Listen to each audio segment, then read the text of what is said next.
Morning walk एक ज्ञानप्रवास भाग 33. कळले.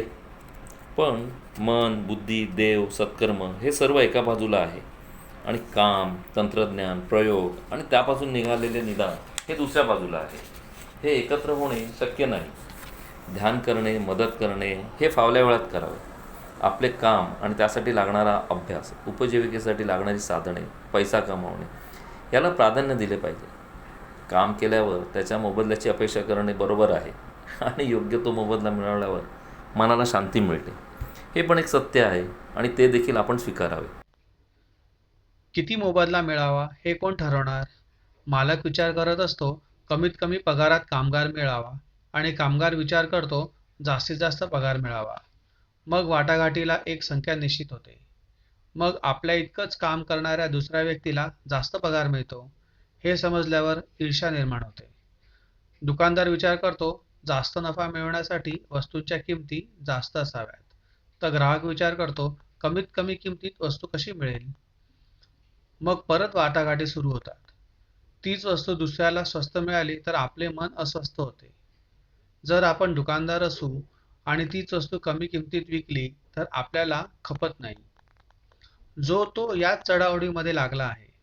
अशा वृत्तीमुळे लोकांना फसवून, आमिष दाखवून, आवळा दाखवून कोहळा काढणाऱ्यांचे प्रमाण वाढले आहे. या सर्वांचा उगम अपेक्षा हेच आहे. आज योग्य तो मोबदला मिळाला आणि उद्या नाही मिळाला तर परत मन कलुषित होते. जरी योग्य तो मोबदला मिळाला तरी तो अजून जास्त मिळावा असे वाटते. या अपेक्षा एकामागून एक येतच असतात आणि त्यांना अंत नाही. अशाने मनाला कधीच शांती मिळणार नाही. मिळणाऱ्या मोबदल्याचा विचार मनामध्ये आणलाच नाही तर आपले लक्ष आपल्या कामावर राहील आणि आपले मन सुद्धा शांत राहील. घेण्यापेक्षा देण्याची वृत्ती ठेवावी. त्यासाठी निसर्गाला गुरु मानावा. डोंगर, दऱ्या, समुद्र, झाडं, पानं, फुलं यांनी आपल्याला नेहमी दिलेच आहे. कधी कसली अपेक्षा केली नाही. रोजनिशीमध्ये ध्यानाचा समावेश करावा म्हणजे आपल्याला जगण्याचा खरा अर्थ कळेल आणि कोणत्या क्रियेला महत्त्व द्यायचे ते देखील, असे मेघा सांगते. तुझे म्हणणे पटले. मी आता यावर प्रयोग सुरू करेन आणि तुला वेळोवेळी प्रगतीचा अहवाल देईन. बघूया काय साध्य होते यातून. ध्यान करून आपली परिस्थिती बदलू शकते यावर माझा विश्वास नाही. त्यासाठी निव्वळ कष्ट घेऊन सुधारणा होऊ शकते, दुसरे काही नाही. ठीक आहे. बोलण्यामध्ये आमचा चहा थंड झाला. परत गरम करून प्यायलो आणि कार्यालयात आलो. मी पण मेघाने सांगितलेले प्रभाला सांगितले खरे, पण त्याचे अनुकरण मी करतो आहे का? माझे मलाच समजत नव्हते. घरी येताना मला गीताचा फोन आला. आज ती घरी येणार होती. आईचा फोन लागला नाही म्हणून तिने मला फोन केला. गीता आली की आई काहीतरी स्पेशल बनवते आणि गप्पा मारत किती वेळ जातो ते कळत नाही. रात्रीचा 1 तरी वाजतो. सकाळी लवकर उठायचे होते, पण गीताला कसे समजावणार? काही वेळातच घरी पोचलो. थोड्या वेळाने गीता आली आणि आम्ही बाहेर फिरायला आलो. मी साहिलला फोन केला तर तो कामामध्ये होता. मग आम्ही दोघे फिरायला निघालो. इमारतीच्या गेटवर बाहेर पडताच मेघा भेटली. मी गीताशी ओळख करून दिली आणि आमच्याबरोबर फिरायला बोलवले. ती कामावरून आल्यामुळे थकली होती म्हणून तिने नकार दिला. मी आणि गीता फेरफटका मारून आलो. आईने घरी पुलाव बनवला होता, गीताचा आवडीचा पदार्थ. आम्ही जेवण झाल्यावर सोफ्यावर बसलो. गीता म्हणाली, काकी, शिकवणी जोरात चालू दिसते आहे. आधी सुधारलं वाटतं. कुठे काय, पाय पाळण्यातच आहे अजून. कसली शिकवणी?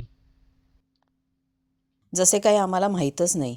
तुझ्या सगळ्या खबऱ्या पोचतात म्हटलं आमच्यापर्यंत.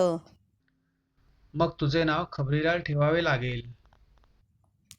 माझे सोड. मला वहिनी कधी आणतोस बोल. काय? लाजला बघ काकी. कोणी आहे का मनात? कोणी नाही आहे. मनात कोणी असल्याशिवाय तू लाजणे शक्यच नाही. अगं बाई, कोणी नाही आहे. मी कुठे लाजतोय? थांब, मी शोधूनच काढते. काढ आणि मला पण सांग.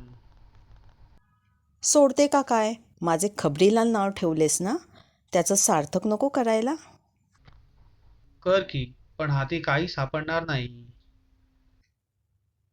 बघू. बरं, मी आता झोपतो. सकाळी लवकर उठायचं आहे. उठशील रे 8 वाजता. थांब थोड्या वेळ. आजकाल स्वारी 5:45ला उठते, तेही अलाराम न लावता. अरे बापरे, म्हणजे माझी शोध मोहीम पहाटेपासून सुरू करावी लागेल वाटतं. तसं काही नाही. मी, साहिल आणि मेघा सकाळी फिरायला जातो. मेघा? म्हणजे मगाशी भेटली होती ती? हो, काकी, सुनबाई छान आहे हा. काहीतरी बोलू नकोस. ती किती ग्रेट आहे माहीत आहे तुला? माझी तिच्यासमोर उभं राहायची सुद्धा लायकी नाही. ओहो, काकी, हा तर लग्नाआधीच बदलला. बघ ना, आता आमचे कसे होणार कोणास ठाऊक. उचलली जीभ आणि लावली टाळूला. आणि आई, तू काय तिच्या होला हो देते आहेस? जो मुलगा परीक्षा सोडली तर कधीच 8च्या आधी उठला नाही, तो रोज 5:45ला उठतो आहे. आणि ज्या व्यक्तीमुळे हा बदल झाला तिच्याबद्दल हा जरासुद्धा बोलून देत नाही आहे. काय जादू आहे ना काकी. ज्याच्याबद्दल जास्त माहीत नाही त्याबद्दल अनुमान लावू नये. मला पण असंच गप्प करतो बघ. अरे, मी तिच्याबद्दल काहीच बोलत नाही आहे, तुझ्याबद्दल बोलत आहे. तुझ्यामध्ये झालेला बदल मला चमत्कारिक वाटतो आहे, एवढेच. मी गप्प बसलो. मेघाबद्दल मी सुद्धा ऐकून घ्यायला तयार नव्हतो. मला गीताचा राग का येतो आहे? तिने फक्त मस्करी केली. अशी मस्करी ती नेहमी करते. तेव्हा नाही मला तिचा राग येत. मग आज का आला? मी मेघाशी भेटायला मिळेल म्हणून लवकर उठतो की माझ्या प्रश्नांची उत्तरं सापडतात म्हणून? मी पुन्हा गोंधळलो. आणि हे सगळे मेघाला सुद्धा विचारू शकत नाही. काय करू समजत नव्हते. मला गप्प पाहून आई म्हणाली, जा झोपायला, उद्या लवकर उठायचंय ना, नाहीतर ऑफिसमध्ये झोपा काढशील. मी उठलो आणि गीताला सॉरी म्हणालो. त्यावर ती म्हणाली, चलता है भैया, भाभी के लिए 2 गालियां तो खा सकते हैं. मी तिची वेणी खेचली आणि आई मला ओरडली. मी झोपताना पुस्तक वाचत बसलो होतो. मनात गुदगुल्या आणि चेहऱ्यावर राग हे समीकरण मला आज जुळवता आले नाही. आणि गीताने ते बरोबर पकडले. खरंच मेघासारखी मुलगी माझ्या आयुष्यात येऊ शकते? मी स्वप्न रंगवत उशीवर डोकं ठेवलं. उघडलेले पुस्तक तसेच छातीवर ठेवले. तसे लग्नाला अजून बराच अवकाश आहे. पण मेघाचा सहवास कोणाला नको असेल? मुखातून जणू अमृतच बाहेर येते तिच्या. ज्याला ती मिळेल तो किती भाग्यवान असेल. माझ्या मनात तिच्याबद्दल आदर आहे, मैत्री आहे की अजून काही? मी संकटात सापडलो आहे. हे मला साहिलला सुद्धा सांगता येत नाही. तसा माझा त्याच्यावर पूर्ण विश्वास आहे. पण चुकून मेघाला कळले तर आहे ती मैत्री पण तुटायची. आणि मी आता असं अडकलो आहे की माझे डोळे नेहमी तिलाच शोधत असतात. रोज पहाटे 6 वाजायची मी वाट बघत असतो. आपण हे सध्या मनातच ठेवूया असा विचार करून मी झोपलो. सकाळी 5:45ला मी तयार होऊन हळूच घराचा दरवाजा उघडायला गेलो. तितक्यात गीता मागून आली व म्हणाली, मी पण येऊ का रे तुझ्याबरोबर? ये ना. 5 मिनिटे जरा थांबतो का? मी पटकन तयार होऊन येते. गेटवर थांबतो मी. तू ये. पण लक्षात ठेव, मेघा आणि साहिल समोर काही वावगं वाटेल असे. मला माझ्या मर्यादा माहीत आहेत. तर मग मी गेटवर वाट बघतो. लवकर ये. मेघाला 1 मिनिट सुद्धा वाया घालवलेला आवडत नाही. हो का? आणि तिने मला खवचट स्माईल दिली. बघ, पुन्हा सुरू झालीस. आत्ता वेळ वाया जातो आहे, ते चालेल का तिला? अरे बापरे. हो की. लवकर ये, मी पळतो. असे म्हणून मी पटापटा पावले टाकीत गेटवर पोचलो. सुदैवाने कोणी आले नव्हते. हे दोघे आले आणि गीताने वेळ लावला तर? माझ्या मनात पाल चुकचुकली. तितक्यात मेघा आली. मी तिला गीताबद्दल सांगितले. आम्ही दोघे गीता आणि साहिलची वाट बघत बसलो. मी साहिलला फोन लावला. त्याने कट केला. म्हणजे तो लिफ्टमध्ये असणार. आता फक्त गीता राहिली होती. मी मेघाला म्हणालो, मी जरा तिला बघून येतो. राहू दे, येईल ती. आपण थांबू. मेघाच्या वाक्याने माझा जीव भांड्यात पडला आणि साहिल गेटवर आला. 10 मिनिटांनी गीता आली आणि सॉरी म्हणाली. मेघा म्हणाली, काही हरकत नाही. आपला ग्रुप वाढतो आहे हे पाहून मला छान वाटते. आणि गीताने माझ्याकडे पाहिले. मी तिची साहिलशी ओळख करून दिली.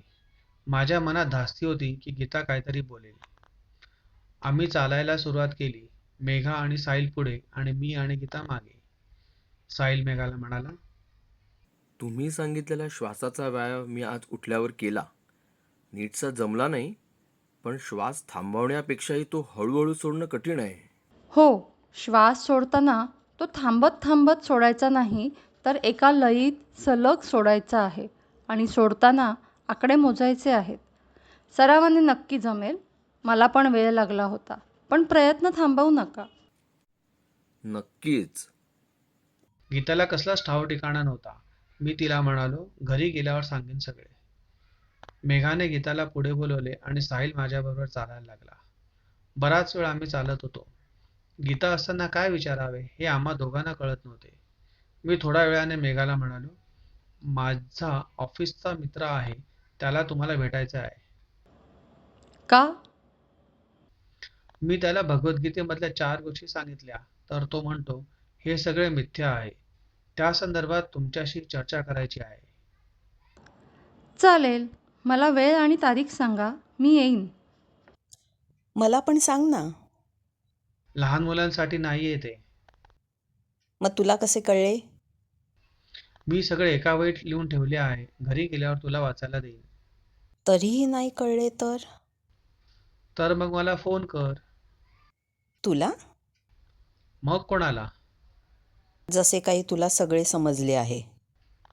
सगळे नाही, पण जितके समजले आहे तितके तरी सांगेन. जाऊ दे, त्यापेक्षा मी मेघाला फोन करेन. तिला कशाला त्रास देते? ती तिचे काम बघेल की तुझ्या प्रश्नांची उत्तरे देत बसेल? असं काही नाही. मला तू फोन कर, चालेल मला. बघितलं? असे बोलून तिने चक्क माझ्यासमोर मेघाचा नंबर घेतला. आता ही मेघाला सतवणार असे मला वाटत होते. हिने नको ते प्रश्न नको विचारायला, म्हणजे झालं. साहिल आमचे बोलणे ऐकत होता आणि मजा घेत होता.